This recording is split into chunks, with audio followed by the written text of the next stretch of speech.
Tom, first thing I have to ask you, the scene where the bar girl steals a fish's wallet, is that you, the girl? Yes, that is, yeah. Hours of makeup. How did that feel to be, you know, with a mini skirt and blonde wig? Fine. Ask Cillian, actually. It's more... He looked good. If I didn't know... You would know that. You would know. Cillian also has his experience wearing drag. He has already done that twice, so were you chatting about that on set? We exchanged a lot of tips, yeah. We did, actually. It's something that I need to play. I haven't played a drag queen or a woman or a transsexual or anything, and that's something that I need to do. It's quite enjoyable, yeah. I've got to compete as well, you know what I mean? Something competitive nature, like, so we can bring our drag queens out and measure. Our drag off. Yeah. We should have a wig off, absolutely. Yeah. So what kind of tips could you give him, Cillian? Well, I would always advise shaving rather than plucking. That would be because just pure comfort level. Okay. Yeah.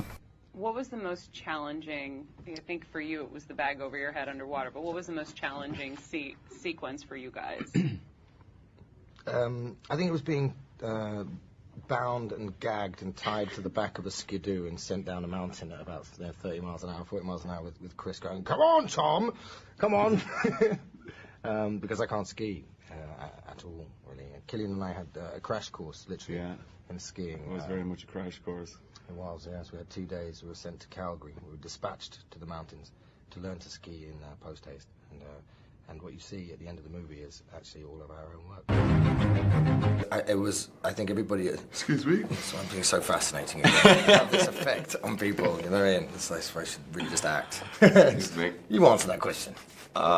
What was the question? It's more complex. It was more complex than the movie, right? It was a bit more challenging than the movie. In this fact, it demanded you to sit up and pay attention to it at last. So it's very refreshing to have a script that came with so much intricacy and so many layers, and challenge us as performers to start solving problems.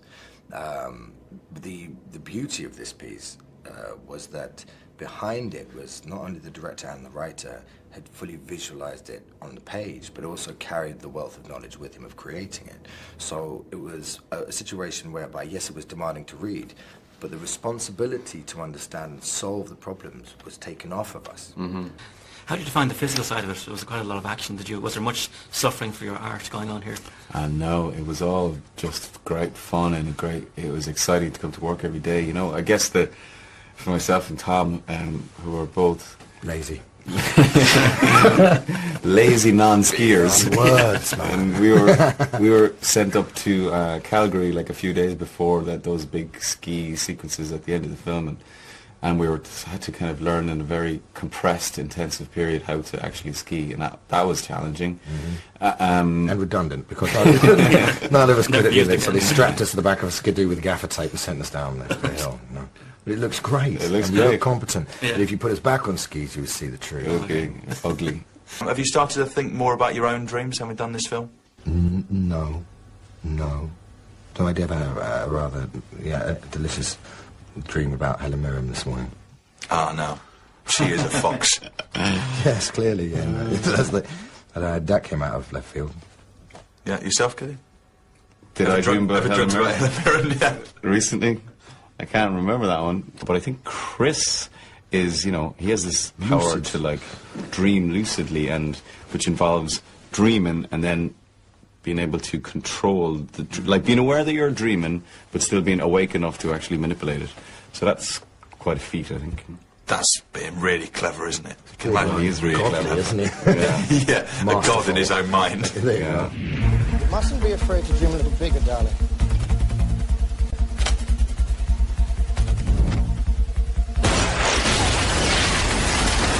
Now, you've been joking about this a little bit before, but have you been eyeing up any more masks for Tom Hardy to wear? I've paid you a small fortune. This gives you power over me? He's on me! I'm on him. Yeah, it's interesting how that's... I mean, between that and... Because Tom's totally happy to wear a mask. He's like, great, if he can act with one eye, that's an interesting challenge to him. But Cillian Murphy, there was one film, I think it was this film, I called him up and said, would you come and do a part? He said, well, do I have to wear a bag over my head? He pointed out to me, I'd done 3 films for him to wear a bag over his head. I'm probably not very frightening to a guy like you, but these crazies, they can't stand it. So when did the nut take over the nut house? They scream and they cry. That's just your day now. It's like, okay, fair point. Let's stop putting a bag on Cillian's head. In fact, I made him he had to wear a bag over his head underwater in Inception. It's like, that was a little harsh, but, you know, he's a good sport. Particularly when he's got such piercing eyes. And you put a bag over him. Where are we going? Dunkirk. I'm not going back. I think actors do that anyway, to sort of feel each other up a little bit. Yeah, if they can. Why not? Is that not right? Yeah, I think we just deferred. I think we just deferred. I think he's a great actor as well, and to come into the series as well. And of course, you've worked with him before. You're trying to out-villain both of each other when you were working with each other. I don't know. We didn't even think about that. You know, he's a pal and he's a brilliant, brilliant actor, as you say, and we had great fun.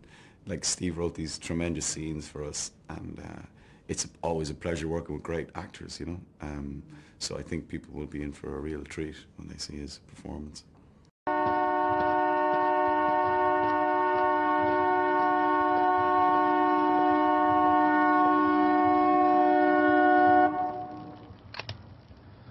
Morning, Alfie. Yeah, it is.